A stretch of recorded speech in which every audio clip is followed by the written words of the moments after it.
go to the desktop. All right. So, good evening, everyone. Welcome. Welcome to the San Francisco Bay Area chapter of the National Black MBA Association's Empowered to Lead Black Women Breaking Barriers panel. I'm glad to have you here on a Thursday evening with us. So this is exciting for all of us. We love doing in-person events and virtual events. So when we do the virtual, it's very special because we can get everybody from the different parts of the country that are part of National Black MBA, and then our local folks who are here in the region of Northern California to see what we do and hear from these wonderful people that we have on panels all the time. So excited to have everybody. What I am going to ask everybody to do, which some people have done, I'm going to ask you just to say, hey, who you are. So tell us your name. And if you have a LinkedIn profile, which everybody should, drop your LinkedIn profile in the chat because part of all of what we do as National Black MBA is create connections. And so this is a network that you have access to now. So make sure that you drop your LinkedIn in the profile so you can connect with everybody who's here. And if you want to connect with the speakers, we'll drop theirs in when they have time or a little bit later. But when you do connect with everybody, and I'm not the best at this either, but when you do connect with folks on LinkedIn, just leave a little note for them saying, "Hey, I was on the same session as you. I would love to connect. Let's link up." And that's simple. I sometimes forget it myself, but I think that's the best way to introduce yourself to somebody and have them added to LinkedIn. So when you have the opportunity to do so, please do so. Again, your name and drop your LinkedIn profile. If you want to tell us where you're from, feel free to do that as well. All right, so I'm excited about our panel tonight. And so to kick us off, I'll introduce myself because I just talk sometimes and I forget who I am. I am Maisha Robertson. I am the president of the San Francisco Bay Area chapter of the National Black MBA Association. So again, welcome to this wonderful session. I've been president since 2021, so this is going into my whole fifth year. I am 3 months into 5 years. It has been a roller coaster ride of excitement. I will tell you that. I absolutely enjoy everything that we do. I get to meet wonderful people. I get to put on these wonderful events. I have such an amazing board who a lot of them are on this call right now, but such an amazing board behind me who helps me put on all these events and do all the things that we do to make impact within our community. So grateful for this opportunity and grateful for the people who serve with me in this organization and those who mentor us in this organization. And so with that, I'm going to introduce to our wonderful panel. So I'm going to start with Miss Allison McMillan, and she is going to introduce herself, and then I'm going to go down to Miss Tiffany Schumate, and then Rhonda Staley Brooks, and they'll introduce themselves, and then we'll get started from there. So, Allison, I'll kick it over to you to introduce yourself. All right. Thank you, Maisha. And thanks to Tiffany and Rhonda as well for serving on this panel with me. I'm Allison McMillan. I've been with Abbott for almost 18 years, and I work within our diabetes care business unit. I'm also a member of the National Black MBA Bay Area organization, and I serve as a sponsor under Abbott's umbrella. And I'm very excited to be here today. Thank you. All right, Miss Tiffany. Hello, everyone. I'm really excited to be here as well. My name is Tiffany Schumate, and I serve on the university recruiting team at Nvidia. Prior to my 3 years at Nvidia, I served 15 years in the nonprofit sector in education and education tech. Maisha, I know you asked us to speak a little bit about our personal mission. So my personal mission has always been about ensuring Black people specifically have jobs of dignity. So I really get to do that work at NVIDIA as well. And I will drop my LinkedIn in the chat as well. Thank you, Tiffany. And sorry about my pop-ups in the background. There's somebody outside. And I'm going to pass it to Miss Rhonda. Hi, everyone. My name is Rhonda Staley Brooks, and I'm the Director of Community Relations, Outreach, and Support at SMUD, which is the local utility in Sacramento. I've been there about 6 years, and before that time there, similar to Tiffany, I spent 26 years in nonprofits. I was the Executive Director of the Nehemiah Emerging Leaders Program for 3.5 years, and the CEO of Big Brothers Big Sisters for 15. So I looked up different personal mission statements because I wanted to see if one reflected who I was. And I found one perfectly. My personal statement is to live a life of purpose and impact, continuously learning, growing, and contributing positively to the world, specifically my community, and prioritizing my own well being. I booked 4 cruises this year because I have to be well at work and at home. I love that. And Allison, I'm going to go back to you if you want to go with what yours is. Yeah, I think I forgot that part. I would say my personal purpose and my personal passion is helping others. I believe that it's important for us to reach back and provide other people the opportunities to grow, to develop within an organization. So in my position, it's important for me to elevate other people. I love it.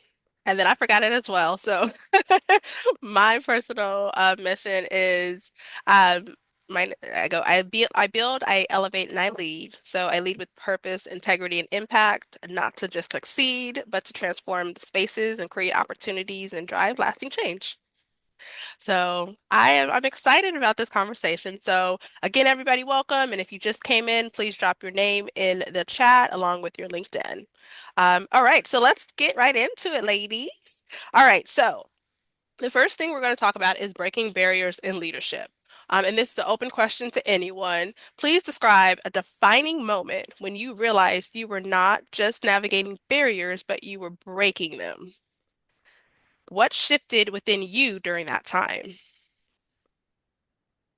I'll be happy to go first. I became the CEO of Big Brothers Big Sisters at the ripe age of 29. So not Wow. only was I Yes. under 30, Black and female, I broke all 3 barriers. There was only Yes. one younger than me. No, there were none younger than me. I was the youngest for this chapter, and only one African American female before me who was already in her later life. So I broke 3 barriers when I became CEO of Big Brothers Big Sisters. So that is my defining moment. And what I was not anticipating is going in and working with a board that didn't look like me. So I had to transform an entire board of directors. I'm like, how can you serve Black and brown boys and girls in the community when no one on the board looked like me?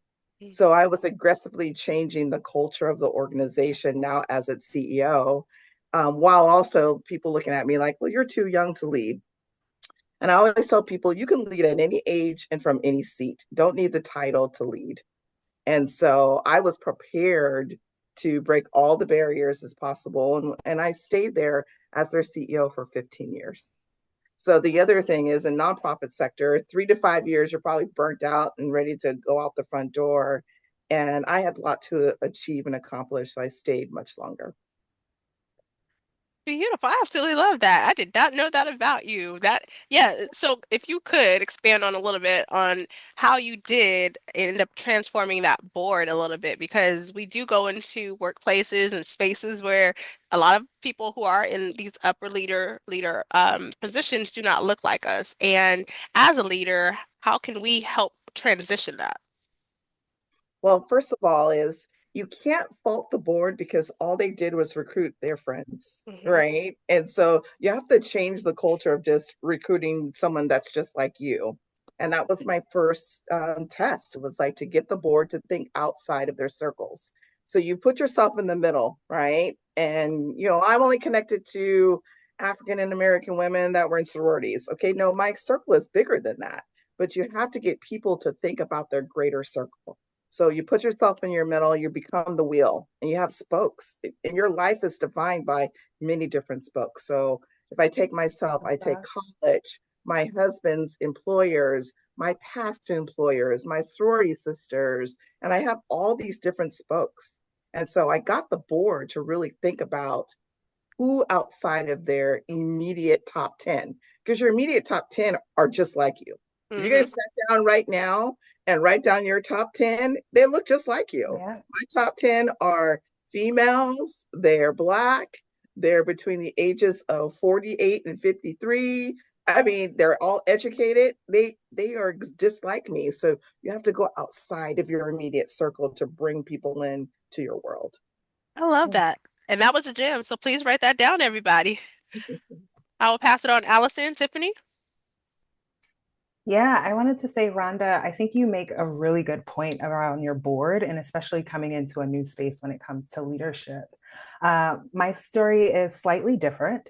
We all remember the pandemic. We also remember when George Floyd happened. Hmm. So I started a leadership position as an executive director at an ed tech company in Oakland 4 days after George Floyd. And so it was a lot of pressure. It was a lot personally, professionally. I ended up getting sick. And I think, Rhonda, when you speak to the burnout that happens in nonprofit, I really experienced that. But I think the pivotal moment was realizing that I didn't have to do it all by myself, and that saying no was actually the strongest leadership skill that I had. I ended up getting sick. I was this executive director. I had also started business school at the same time, so just doing way too much. And I decided that I would resign 6 months later. And it was the hardest thing because I feel like, as a leader, as a Black woman, and then a Black woman leader during the pandemic, after George Floyd, I felt like there was all of this external pressure to be excellent, to be above and beyond. And yet I wasn't eating well, I wasn't taking care of myself. So the pivotal moment was saying no, was resigning. And I remember right before that, that 6 month period when I had decided to, and when I actually did it, it was the highlight, one of the highlights of my career time there. I look back at the nonprofit now and see the people who I hired during that time and the people I worked with, and I'm very proud of what they're doing.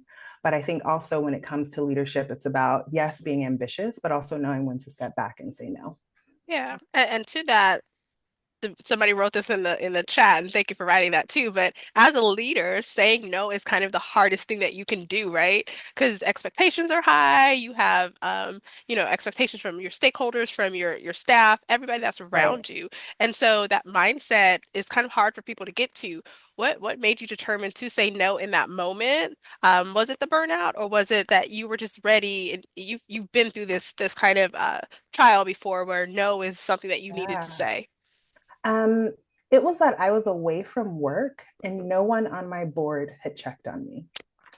I remember coming back to work and I walked right into a board meeting and we were talking about funding and fundraising. And it was like, oh, great, you're back. That sounds scary. Next topic. Wow. So for me, it was about being a leader, also creating a culture at my organization that cared about people first. Yeah. I think oftentimes in nonprofit too, well, nonprofit, corporate, we'll get to the corporate question in a moment, but it's money first, Hmm. right?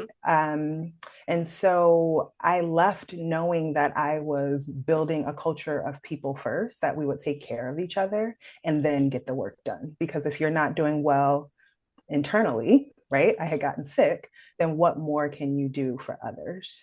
Yeah. The empathy, the caring, all of that is supposed to be built in. And yeah, just that you didn't have that support. Yeah, that's enough. So I'm glad that you did say no, you stepped away from that situation. Allison, I'll pass it on to you. Yeah, I mean, those are some very powerful stories to hear. I guess I would go back to high school. And when I graduated from high school, that's the first Black valedictorian of my very small town in Mississippi. So you can only imagine probably what that experience was like, Hmm. right?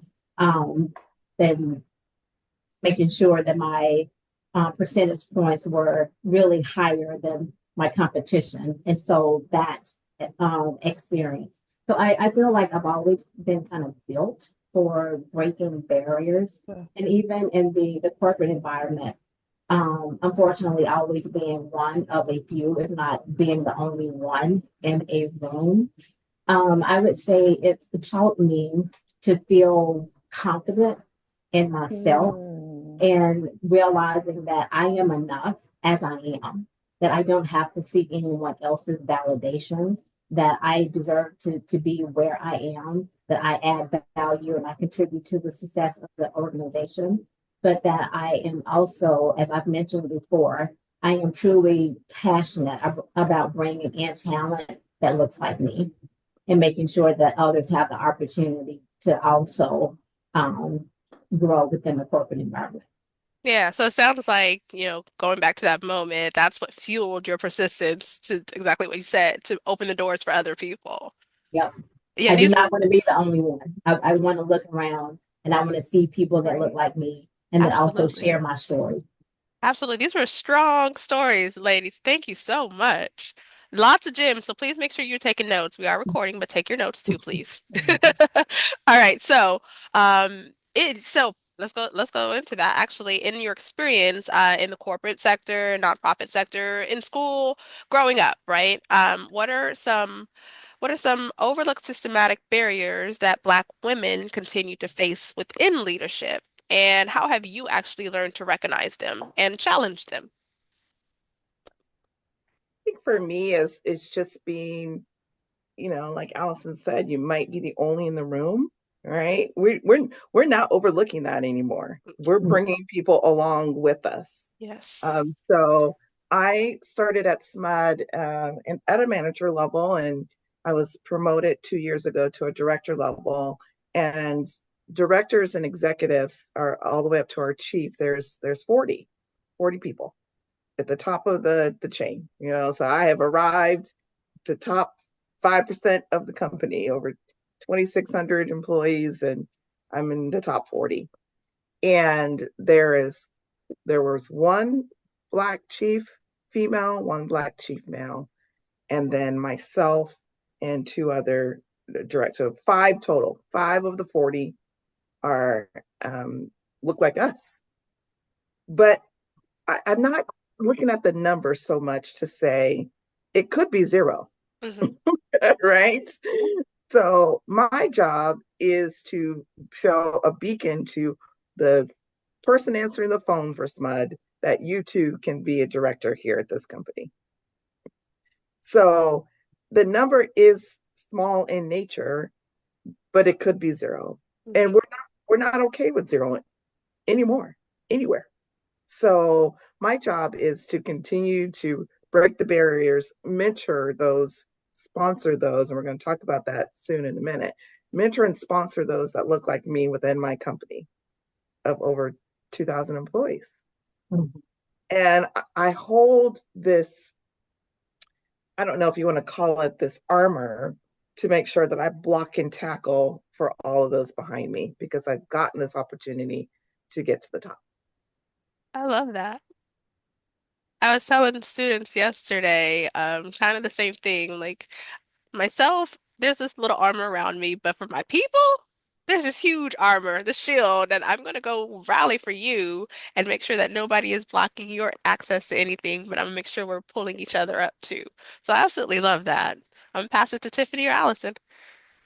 Yeah, I think you again hit on a point around that isolation.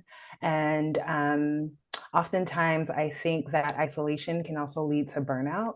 So, Yes. something that I've been thinking a lot about recently in terms of these systemic challenges and also what we as Black women face in leadership is ensuring that at every level of leadership, we're finding a different part of ourselves that we're bringing forward and building the community that we need.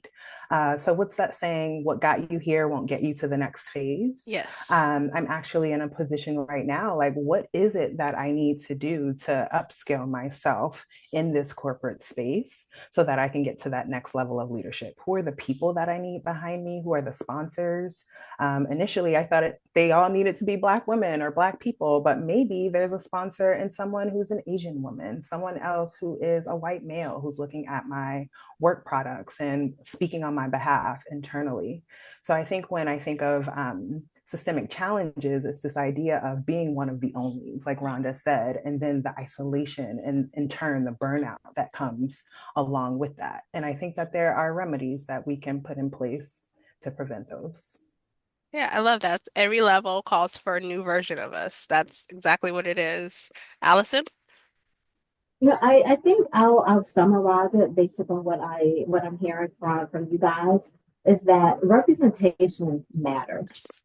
Mhm. At the end of the day, everyone wants to see someone who looks like them, whether it's at the same table in the corporate environment, or whether it's at the doctor's office, right? Right. We want to go to a doctor that maybe looks like us, that we feel comfortable with. So representation matters. And also, as we're representing ourselves, we also have to focus on ensuring that others feel comfortable with us. I think part of Hmm. breaking the barrier is helping others feel comfortable with us sitting at the table next to them. Hmm. Because people like to elevate those or promote those or work with those or add people to their projects that they feel comfortable with. And why wouldn't anyone feel comfortable with us? Mhm. Yeah, and how would you go about that? Because that is a good thing to talk about is kind of like so everything you're saying, and I said this yesterday to some students, so it's kind of great. But how do we help them navigate being seeing us at the table? How do we help them get comfortable with seeing us at the table? Because sometimes it's a blind spot because they want it to be a blind spot. It's a choice, not because they just don't see us, but sometimes it's just a choice. So what should we do while navigating that? So I would say my approach is connection. And I don't, maybe it's the Southern Belle in me. I don't know, but but I think when people can connect with other people, they won't focus as much as on the color of the skin or the differences. People will focus more on how they connect with you or how similar you are, whether it's you're from the South or I love football, I love basketball. So I can always connect with someone sitting at the table by speaking about sports, or you connect discussing your kids or your fur babies. We're all humans and we all want and strive for the same things. So there's always something that we can connect or bond with other people about. Yeah, beautiful. It's like taking that time to get to know the people around you and letting them get to know you. It's vulnerability. And I know for myself sometimes as a leader, that was something I struggled with when I was Mhm. younger and going through my leadership journeys because there were so many barriers that you felt like you had to protect yourself so much. And so you didn't want Mm-hmm. to share everything because you didn't know if they would take it and run with it and then put it somewhere else where it shouldn't be, right? So being vulnerable is really hard, but it is necessary to make those different connections with everybody else. So I love that you shared that. And then Tiffany, going into exactly what you said about having people outside of your circle, being your sponsors, being your mentors. Let's talk about that. Like for anybody could jump in here as well, but how did mentorship or sponsorship serve as a catalyst for your growth? How did you learn to recognize the difference between the two? Because most people don't know the difference between the two. And if anybody wants to define it for anybody on the call, feel free to. But yeah, take that question, whoever wants to start. Sure. I can start off and I'm going to give like a high level definition of what I think, and definitely other folks jump in. But when I think of mentor, I think of someone who is like your coach, someone you can turn to when you have questions about specific career aspirations, or even when the personal is colliding with Yes. your career. So, definitely someone like a coach.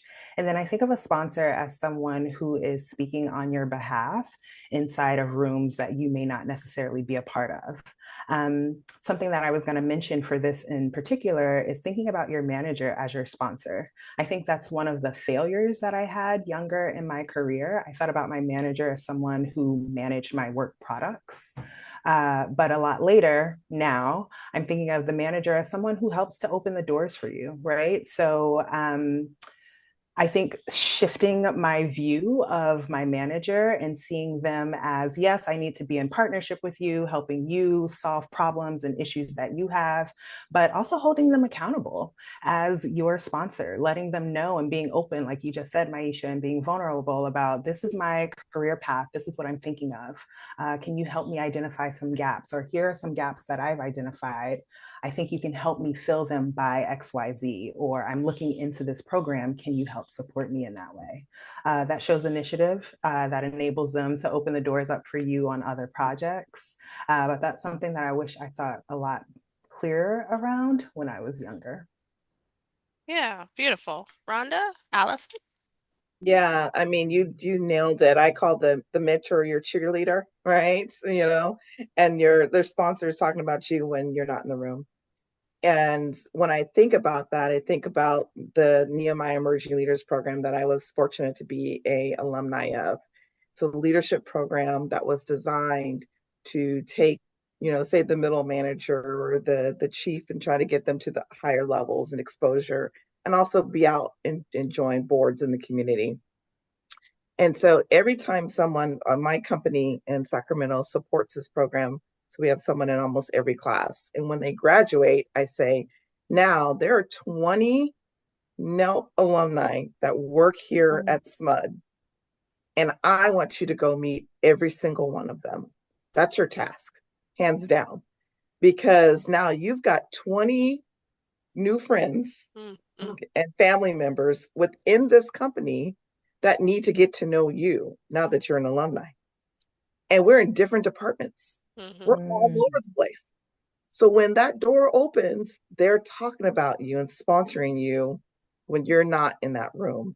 So go, be prosperous. Good luck. Right? I mean, people. It's funny. And no offense to white males on the phone if you're on here, but you do this every day. Yep. You make deals on napkins. So why can't we do the same thing with our people? Yeah. Right.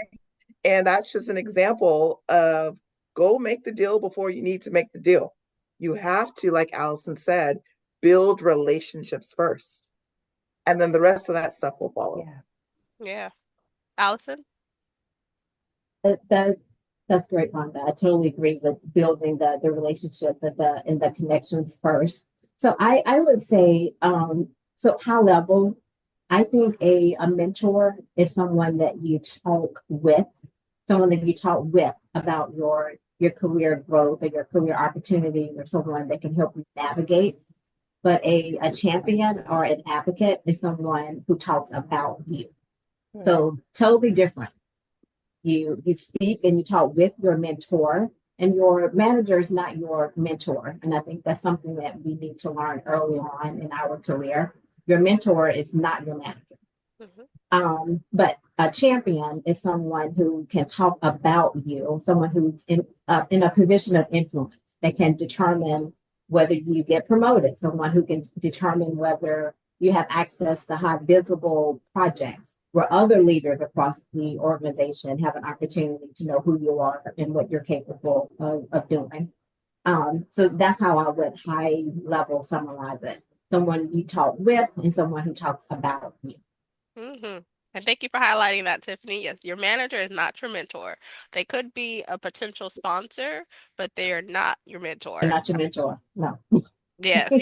Yes, I love that. And then Rhonda, thank you for mentioning NELP. I am currently in the NELP class now, so class 15 of NELP, and so I'm looking forward to being a NELP alumni after this next quarter. Great I'm your I'm relationship your I'm building. your grandma. I'm in class. I know, I love Rhonda. Rhonda's like the mom, and Grandma, grandma looking good over here, but I'm your grandma. Yes. so, but it's just that. It's like you get a network of folks, and you're just like, for me, just seeing like this network, right? I have National Black MBA. I have NELP. I have this network that has all these amazing, powerful people in it that I can leverage for relationship building, to do other things, to go to the next level, to have conversations like this on panel discussions, to have them at conferences and summits, to ask them to be on the board or to be on boards that they serve on. There are so many different levels to this relationship building. It's just so amazing. So just staying connected to folks, understanding how to actually stay connected, being vulnerable is very important to Yeah. do so, especially nowadays, because a lot of the jobs that people are getting are based off those relationships that you built. Yes. A lot of organizations that are getting sponsored for different events that they do or community conferences, anything like that, it's built off a relationship with the person who's giving out the money. So there's a lot of things that relationship building actually does for you that, you'll be in awe of when it happens. But it is something to like really make sure that you navigate really well. Burning bridges is a thing, but I think there's ways to get around that as well. I don't ever think that you burn a bridge and it's completely burnt. You can rebuild, but you have to know how to rebuild that relationship really good. So that's not even part of this, but I'm just gonna say that. I think I got that from Miguel's song. So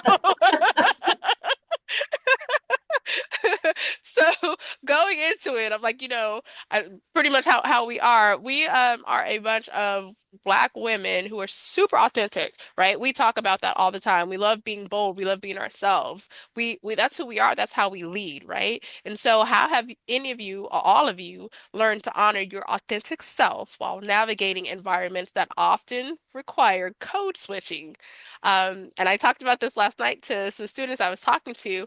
I'm not really good at the code switching thing. I'm just me. It just, my personality is just that. I'm a bubbly cheerleader person, and that's all I know how to do. And if I code switch, everything goes downhill. So I just know that one thing. But I know how to navigate in my lane of what I do and what I love doing and what I don't do well, right? And so I think for me, that's my version of code switching without fully code switching, right? And so for you ladies, what does that look like for you? I don't know what that means. This is just who I am. Yeah. To the CEO, the CEO, and unfortunately, because I led at a young age, and I had to like insert myself into boardrooms, when I changed and thought I was fake and that all imposter syndrome, and they Hmm. they fed it in my brain, and I went to conferences, and big brothers big sisters agencies were bigger than mine, and I had come back and I had this, well, how am I succeeding? I'm an imposter. And then I was like, wait a minute, I can only be me, right? Yes. I can't compare myself to anyone else. So I have been my authentic self from a very young age in business. I am in, and it gets even better by the decades. So Yes. when I turned 30, it was here. And then I'm gonna tell you how old I am in a second, y'all. When I turned 40, it was take no prisoners. But when I got to 50, I was like, I can't change this. This is why I said at the beginning, I am who I am. I cannot change and code switch and talk differently. When my CEO got promoted in his seat in 2020, and I was on his transition team, and he was on 19 boards. 19. That's a No lot. person should be on more than 3 boards if you're giving them your Right. stuff, right? So I went to the meeting and everybody's like, well, they were tippy toe. And I was like, Paul, you need to get off the boards. I'm sorry. You're gonna die, and it's not gonna be on my watch that you've burnt yourself out trying to be all for everybody else. So the next meeting, because I was so frank, the next meeting he was like, before the let's report out on boards, Paul's boards. Paul's like, run, run, run, run, run. Wait, wait. I got off one, right? Why? I'm only doing this for the betterment for you. Yes. So who's gonna be mad at me for being myself? No one should be on 19 boards. Okay, you're down to 17. Which one would you like me to help you get off of next? And that's just how I went in the meeting. Now, was it very direct and firm to the man who signs my check? Yes. But I'm doing what's good for him. So why would you be mad at me by me not being my authentic self? And when you and then I turned 50, I cannot wait to see what 60's like. So I know that's I good. just feel like, there's no disrespect. Like, Right. Mm-hmm. code switching does not equal be Mm-hmm. disrespectful. I'm not going to go into the boardroom and be disrespectful to my board of directors or my chiefs or my other director peers. But I am going to be authentic. Right. And don't ask me for the truth if you're not ready to receive it. Right. Be prepared. Yeah. Because they call me RSB because I lived through all 3 of my names. It's going to be RSB. It's coming true, and it's real. But I've been like this since I came out. I took my strength finders. Woo was my number one, I winning love up it. over. All Hmm. right. I'm strategic, I'm positive, I communicate, and I'm an arranger. And that's why I go into jobs where I can use all 5 of my strengths. Mm. I can only live here. I don't live in my weaknesses. I love So it. I love it. I'm writing down notes too. Like, Rhonda, I think I'm gonna hit you up after this call. Available. Yes. Um, I see authenticity as communicating in a way so that you can be heard. So, not necessarily code switching, but I do need to speak in a way so that you take me seriously, so that you can hear me and that I can influence. Um, so I'll be honest, I'm still figuring this out. As I mentioned earlier, I spent 15 years in nonprofit. I've only been in corporate for 3 years. So I am redefining how I show up authentically at this very moment. In some ways, it may mean something as small as ensuring when I go get my full nail set that there's color on it, that I wear certain earrings. But in other ways, it may be ensuring that when I'm in the office, that I'm connecting with people. I think, Allison, you mentioned this. Connection is so key. So that means connecting with people who are part of the employee resource groups, connecting with my team over lunch, um, jumping in and trying to, lend a helping hand to new initiatives. I wasn't always like this. I'll be honest. I feel like the first year and a half in the corporate space, I had a very different mindset. It was a mindset of I'm coming from ed tech and training young people. Oh, these spaces are maybe potentially hostile to you. And I think I sort of took on that identity my first year and a half. And something that I wish that I could share more with Black women, and we can talk about this a little bit later too, but I'm really trying to lean into my softness, really trying to lean into what's authentically me in that way. And it's allowed me to show up differently at work. And I really appreciate that. Oh, I love that. We do have to talk about leaning into your softness. I love that. Allison? So I would add, I feel like there's a lot of focus on being authentic and being true and being able to be your true self or to be comfortable in the work environment, which I think is a fantastic approach because at the end of the day, no one is going to be effective in the work that they do if they're not authentic and if they're not true to themselves. But then also, I think we risk losing trust Hmm. when we're not who we really are. And so, leading with that of being honest to yourself, and that comes out, and other people will see it and they'll feel it and they'll feel comfortable and feel that they can trust you when you are your true self. Yeah, absolutely. I think all of those are great examples of not leaning into who you are and being true to who you are, being authentic. It's always said, be authentic, come as who you are, but it is hard for a lot of us to come as who we are when we're at the table, and sometimes it's like they don't see us for who we are, and so it's time to code switch. So, my I mean, my we do have to understand the corporate environment, we do. right? I We do. mean, I don't know how some people are on the weekends, but I mean, you are in a corporate, you are in a corporate environment, and so you have to recognize where you are. You have to read your room. You have to read the audience. But Yes. that's to me, that's just kind of common sense. So, within the corporate environment and within the not the constraints, but the guardrails within the corporate environment. Yeah, what I suggested yesterday to the young students I was talking to was A Different World is back on Netflix, right? Clara Huxtable has two shows in there where she's going through etiquette. Etiquette is something that we all need to learn. I think it was easier. Like I don't know when it stopped. Like yeah, I graduated in 2000 from high school. So in 2000 we learned etiquette. We learned how to go into a workplace. We learned how to show up. So I think for a lot of us it's easy to go straight in and you're super authentic because you learned all these different Mhm. mannerisms to be in a place where that's very professional. Versus now in the school systems, there's not a lot of that around, right? And so they're not learning all of these different professional etiquette things that they should know while going into a place, like how to interview. The newest stuff that I've heard from recruiters and folks that are at corporations are people with their cameras off while they're going through certain meetings and all this stuff. And sometimes it's one of those things where you have to suck it up and say, hey, I'm not in school anymore.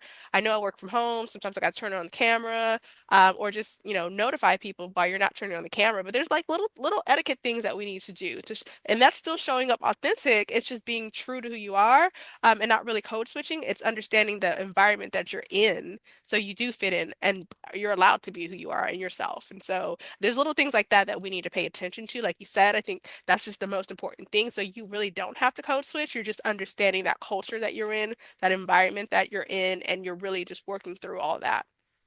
So Well, I think the absolutely. Can I? unfortunate thing, though, sorry, that cut somebody off. Mm-mm. Yeah, no, I was going to say, Allison, what you were saying is that no, I'm not going to go to work in my uh Bonnet. black is beautiful t-shirt, right? But I sure will go to work in my printed African blue and gold pantsuit like I did yesterday. Because you're Exactly. gonna know, Yeah. right? It's just know your audience. And Mhm. so when I did walk into work, everybody's like, "Oh my gosh, you look so beautiful," like, and then they, "Oh, those are the Warriors colors." I said, "Nope, they're actually my school colors. I'm part of an African American sorority that wears blue and gold." So I educated you Right. on Black sororities And you were still very professional. Yes. with my pearls on. Yes. I love that. Go ahead, Allison. And then Tiffany, I got you.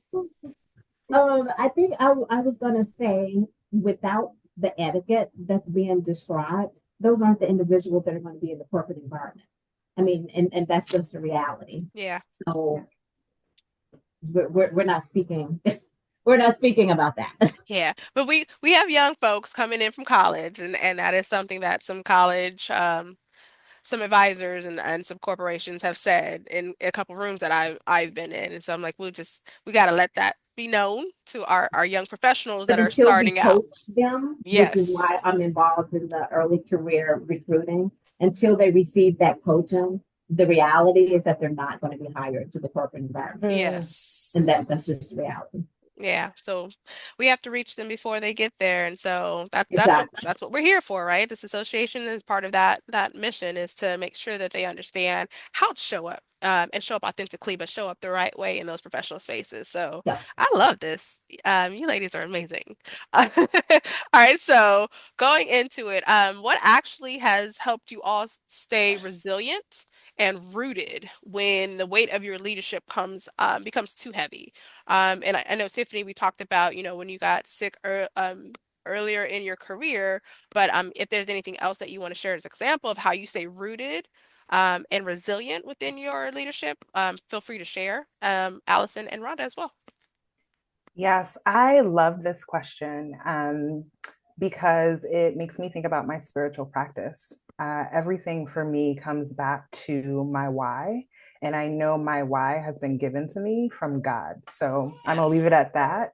But going back to the discussion that we were having earlier, too, about the corporate environment, when you know your why and how corporate is helping you get to that next step, it doesn't feel like you're being inauthentic, right? So when the challenges do come up, because they do come up, I get to rely on my spirituality. I also have a really strong community. I live in Oakland, California. I've been here for 9 years. I have a really strong community of women, of colleagues, of friends who really take care of me. So I think when it comes to challenges, I get to rely on both of those. I love that. I'll go next if that's okay, Rhonda. I completely agree with you, Tiffany, and I was going to start off the same way about the why. You have to be rooted in Yeah. your why.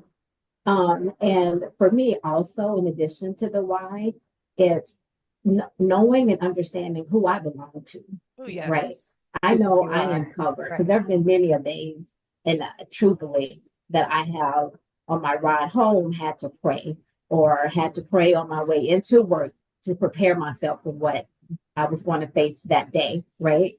So I know who I belong to. So I start with that and my faith and what my value propositions are. And my second why is my son. I mean, I have truthfully had to digest a lot of things that I was uncomfortable with because of him and knowing that he depends on me, right? Mm, There have been days I wish I could have walked into a certain place and been like, you know what, this is it, I'm out of here.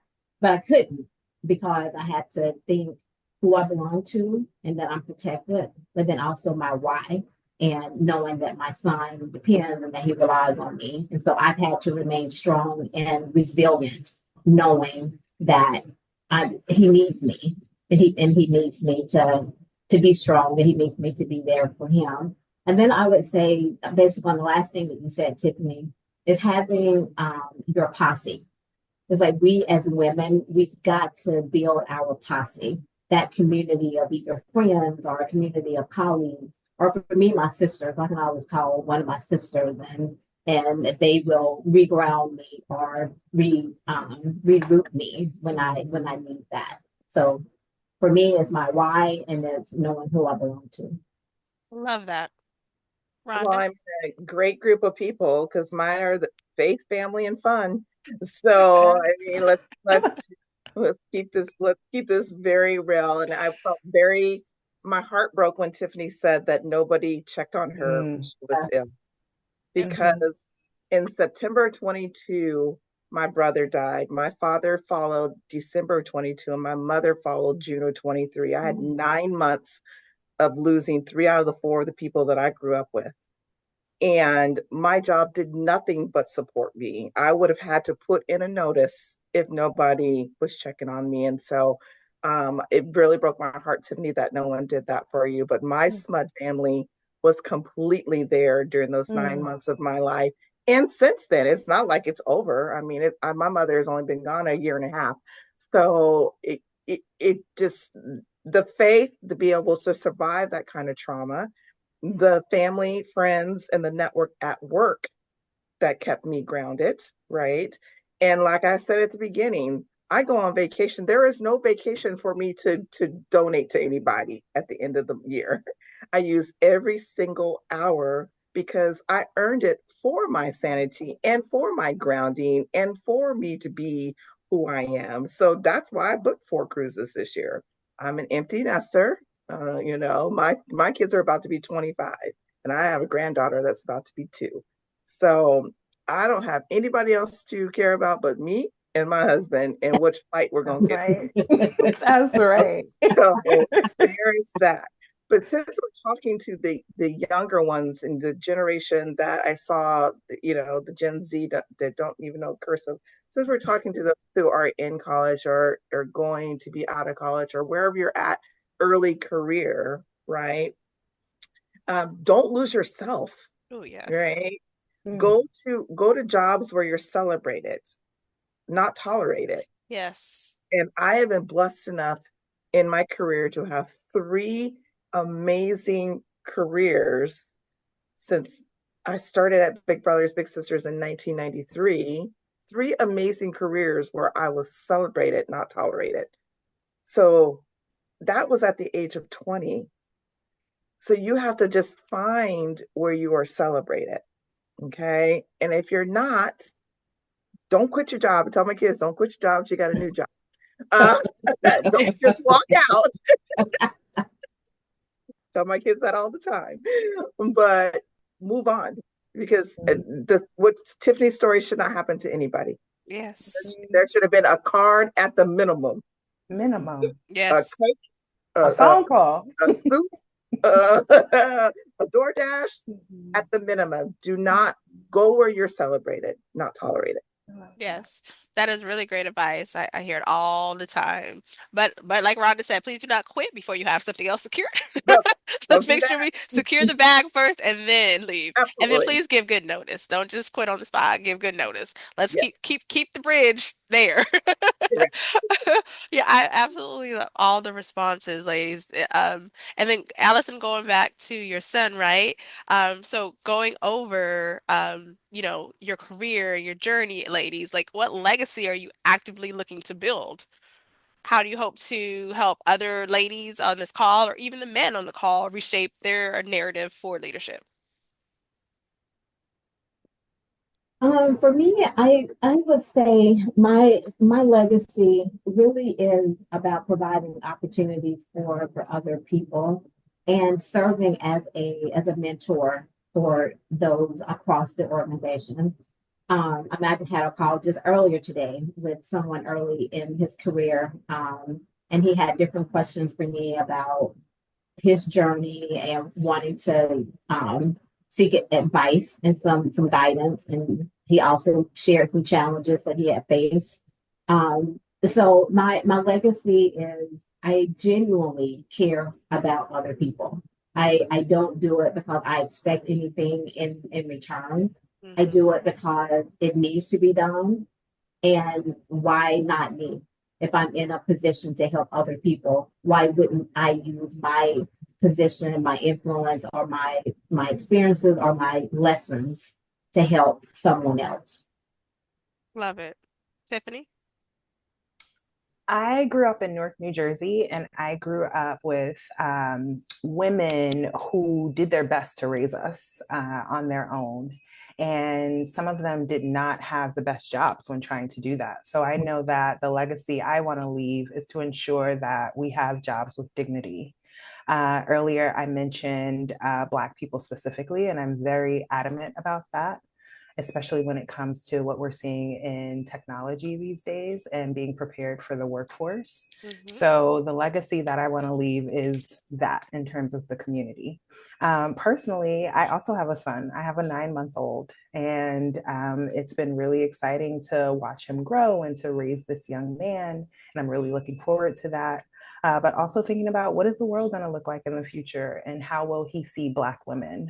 So, wanting to be not the perfect Black woman, not a Black woman of excellence, but just a real Black woman from my son is also going to be part of my legacy. I love that. Miss Rhonda. Yeah, I'm on the other end, Tiffany. My children are about to be 25, twin boys.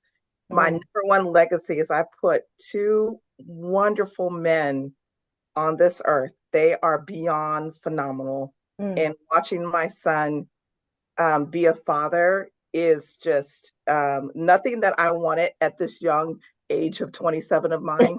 Um, but Good he to you. did it.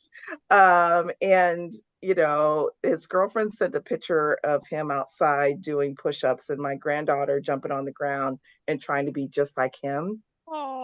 That's my legacy, right?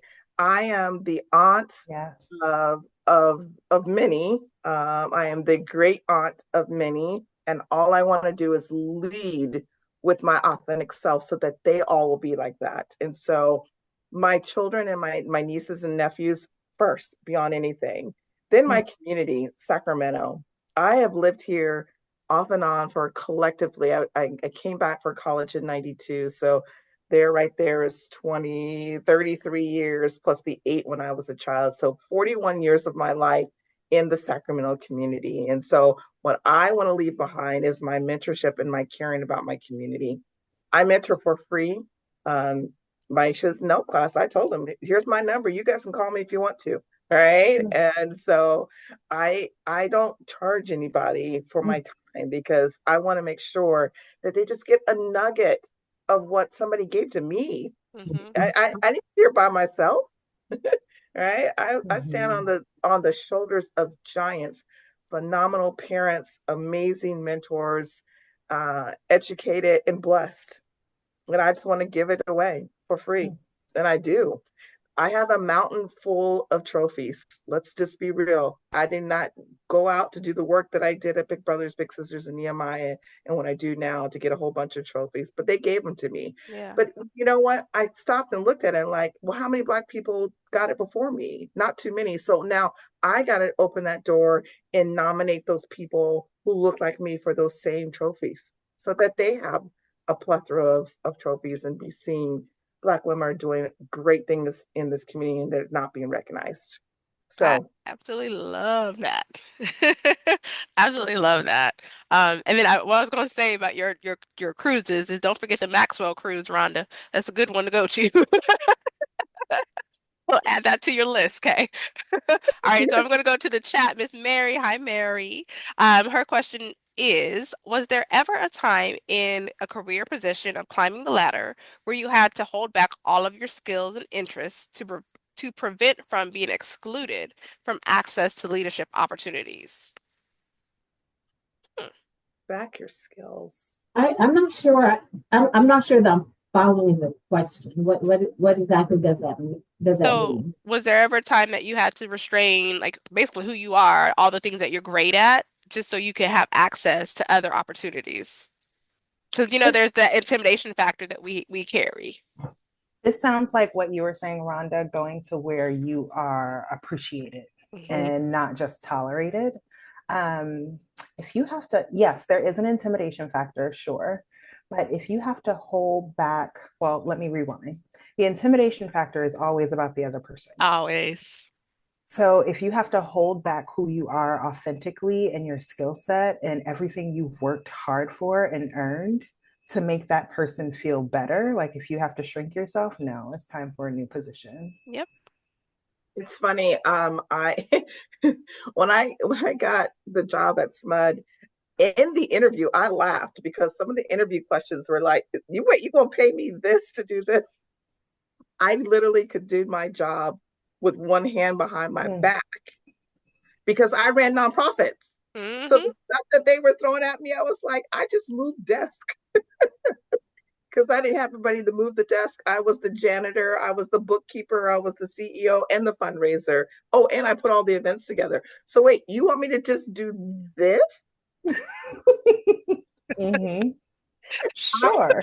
I have to go back and we laugh. My boss, still my boss today, we laugh because I said, "Are y'all punking me?"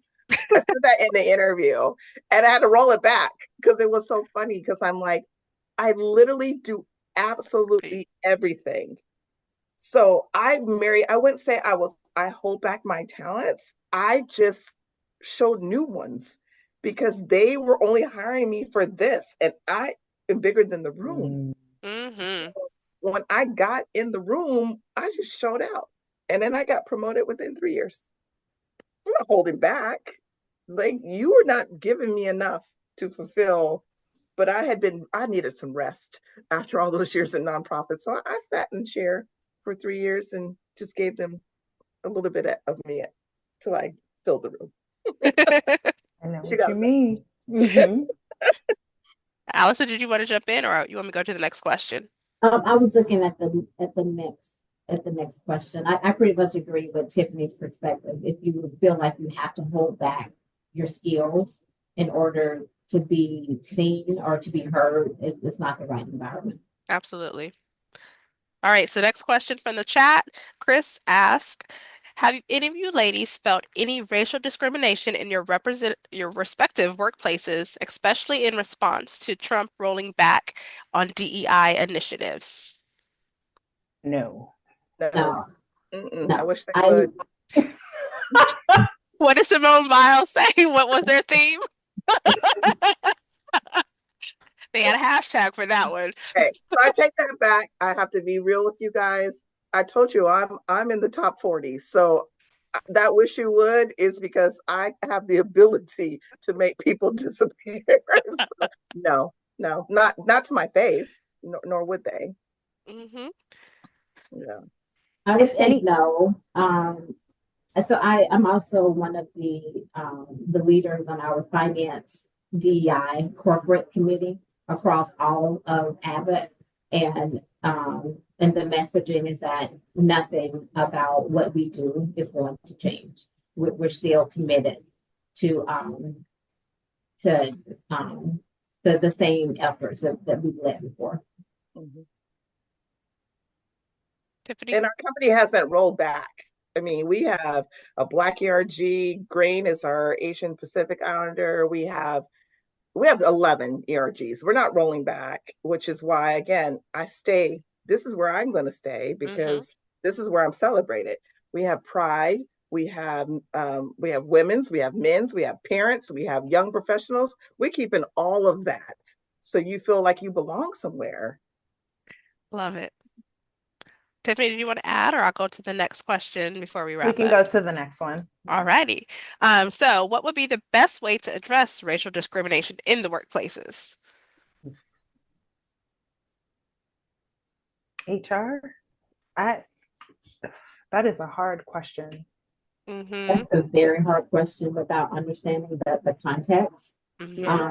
And so my initial reaction would be to use the resources of the company, HR or ER. But that's challenging to transparently address without understanding the context of the background. True. Yeah. Mhm.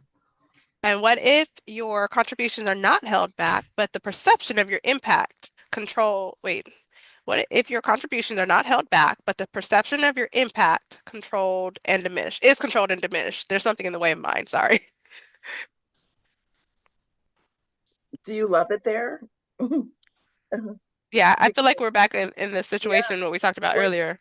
yeah, I am like, if you're getting new skills and gaining new skills and you're building your resume and you could tolerate it to you get to the point where you find a new place to use those skills, think of it, think of the hardship as building your resume. Mm-hmm. It's a good Okay. one. Because there were many a day at Big Brothers Big Sisters where I was like, I gotta go. But then I was looking at, I had been building my resume and I was like, once that I'm done with this hardship, I'm gonna be so great. So I gotta take a little bit of this hardship a little bit longer. And then next thing I know, I got promoted. Yeah. And Mm-hmm. then I was now in the seat to be able to change the narrative. And I changed it within a year. I And love I that. would add, go ahead, Tiffany.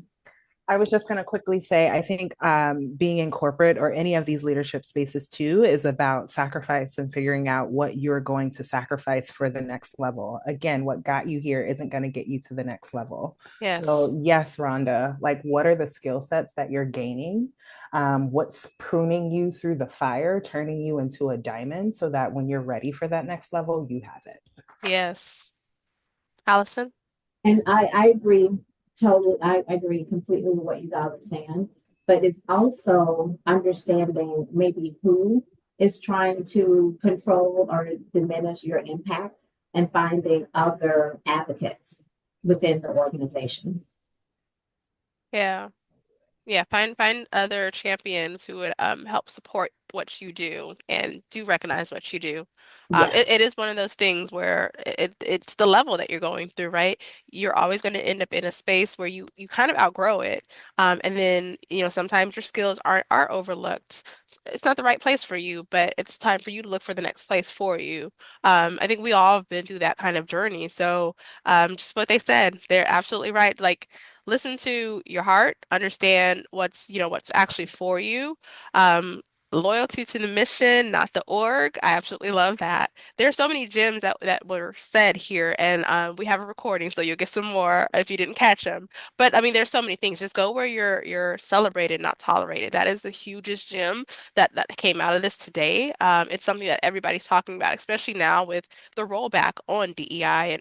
And if it is a rollback, then it wasn't really part of who they are. It wasn't part of the bottom line. You have to understand that part.